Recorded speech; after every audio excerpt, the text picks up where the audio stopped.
Have you ever been judged by how you look? What if a single moment of cruelty cost you everything and turned you into a monster? And what if the only way to become human again was to find someone who could love the monster you had become? This is the story of a prince who learned that true beauty is a matter of heart, not the face. This is the tale of Beauty and the Beast. Long ago, in a magnificent castle, there lived a prince who had everything: wealth, beauty, and power. But he had one terrible flaw. He was cruel and vain, caring only for his appearances. One cold winter night, an old beggar woman came to his door, offering a single rose in exchange for shelter from the storm. The prince refused, mocking her ugly appearance. But the old woman was actually a powerful enchantress in disguise. As punishment for his cruelty, she transformed him into a hideous beast and turned his servants into household objects.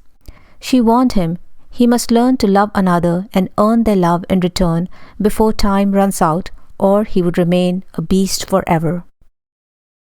In a nearby village lived a young woman named Belle.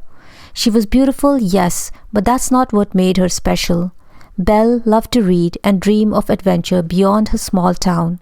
The villagers thought she was odd, too bookish, too different, but Belle didn't care what others thought. She knew there was more to life than what you could see on the surface. Belle lived with her father, a kind but eccentric inventor.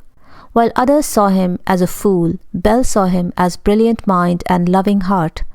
They were best friends, and her father encouraged Belle to never stop dreaming.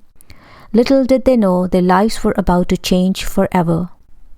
One day, Belle's father was set out to show his invention at a fair, but he got lost in the dark forest. As night fell and a storm raged, the hungry wolves began to chase him. Terrified, Belle's father raced through the trees until he spotted a looming castle. With nowhere else to go, he rushed inside, desperate for shelter. The castle seemed abandoned, but Belle's father didn't know it was the beast's home. Cold and shivering, he picked a rose from the garden to bring to Belle. Suddenly, a terrifying beast appeared.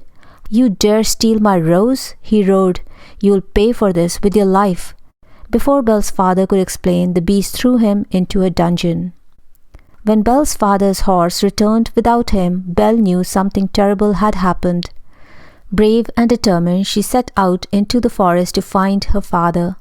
Following the path to the mysterious castle, Belle searched until she heard her father's voice. He was locked in a cold, dark dungeon. "Please," Belle begged when the beast appeared, "take me instead. Let my father go." The beast was surprised by her bravery. "You would take his place?" he growled. "Yes," Belle said, her voice steady despite her fear. The beast agreed. Her father was sent away, devastated, while Belle became the beast's prisoner. But the beast did something unexpected. He gave Belle her own room instead of keeping her in the dungeon. Belle soon discovered she wasn't alone. The castle was full of enchanted servants cursed along with their master to serve invisibly until the spell was broken. Though she couldn't see them, Belle felt their kindness. Doors opened before her, candles lit themselves, and warm tea appeared at her bedside. They all hoped Belle might be the one to break the curse and restore them to their human forms. That evening, the beast commanded Belle to join him for dinner. But he did it all wrong. He shouted and demanded rather than asking politely. Belle, showing a strong spirit, refused to obey. The beast was furious. He wasn't used to anyone saying no to him. But a wise voice in his mind reminded him of the Enchantress's word. He would never win a heart by force. He must be kind. That night, curious Belle explored the castle.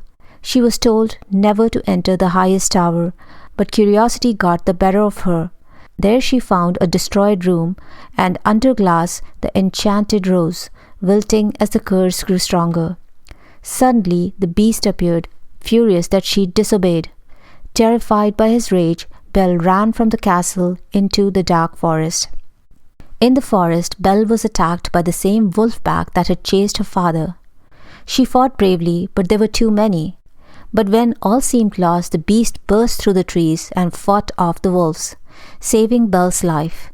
But in the battle, the beast was badly wounded. Belle had a choice. She could escape to freedom or help the creature who had imprisoned her. Belle chose kindness. She brought the beast back and tended to his wounds. "If you'd hold still, this wouldn't hurt so much," she scolded. "Well, if you hadn't run away, this wouldn't have happened," he snapped back. But then their eyes met, and something shifted. For the first time they saw each other as more than prisoner and captor. That evening Belle read to the beast, and he listened, surprised to find himself enjoying her company. As days passed, the beast tried to change. He learned to control his temper, to speak gently, and to think of Belle's happiness.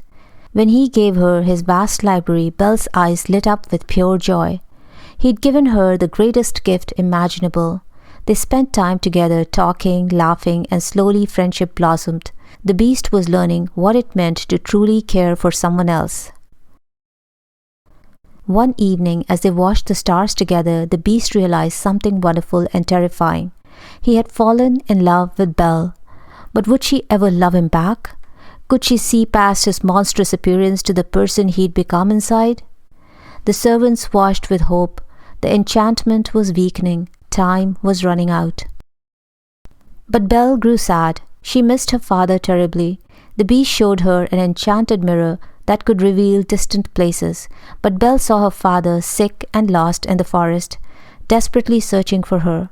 Her heart broke. The beast faced an impossible choice: keep Belle and possibly win her love, or set her free and lose his only chance to break the curse. In that moment, the beast made the most selfless decision of his life. "Go to him," he said gently. "You're free." Belle found her father and brought him home safely. But the village had turned against them, led by a jealous man who wanted Belle for himself.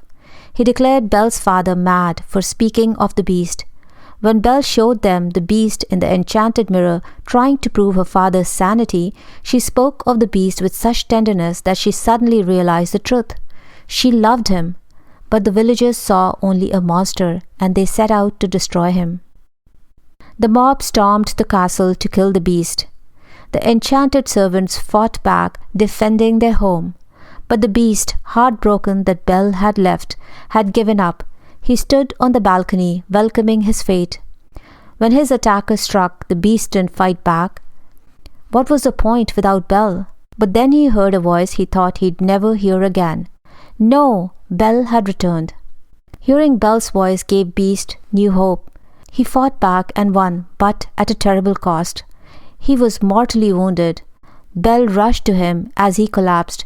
"You came back," he whispered weakly. "Of course I came back," Belle cried, holding him. As the curse reached its end, the beast closed his eyes. "Please don't leave me," Belle sobbed. "I love you." At last, she'd said the words, but was it too late? As time ran out, the beast closed his eyes. Belle wept, thinking she'd lost him forever. But then a magical light began to glow. The beast rose to the air and transformed before Belle's eyes. When he came back down, he was a handsome prince. Belle was confused until she looked into his eyes, those same gentle eyes she'd come to love. "It's me," he whispered. The curse was broken. The servants became human again, and the castle bloomed with life. Belle had seen what others couldn't, the beauty that lived inside. And the prince had learned that true beauty isn't about how you look, but who you are and how you treat others. They had found true love, and it had saved them both. So what can we learn from the tale of the Beauty and the Beast? True beauty is not about how you look, it's about who you are. A kind heart shines brighter than any mirror. Kindness and selflessness will always triumph over vanity and cruelty. Remember, your character is your real beauty, and no mirror can measure the worth of a good heart. And that is the timeless wisdom of the Beauty and the Beast.